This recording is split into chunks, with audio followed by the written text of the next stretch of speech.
दर्शकबिन सबैलाई नमस्कार। हामी पनि हिजोको ठाउँमा फेरि आइपुगेका छौँ दाइलाई भेट्न।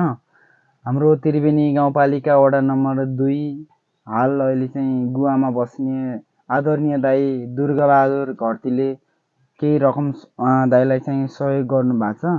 त्यही सहयोग पुर्याउन चाहिँ हामी आइपुगेका छौँ। केही सहयोग चाहिँ उहाँलाई चाहिँ मैले हस्तान्तरण गर्दैछु। देख्न सक्नुहुन्छ साथीहरू। कति सहयोग गर्नुभयो त्यो पनि भनिदिनु न। रु 1000 सहयोग गर्नुभएको छ उहाँले चाहिँ। हाल चाहिँ अहिले उहाँ चाहिँ इन्डियाको गुवामा हुनुहुन्छ।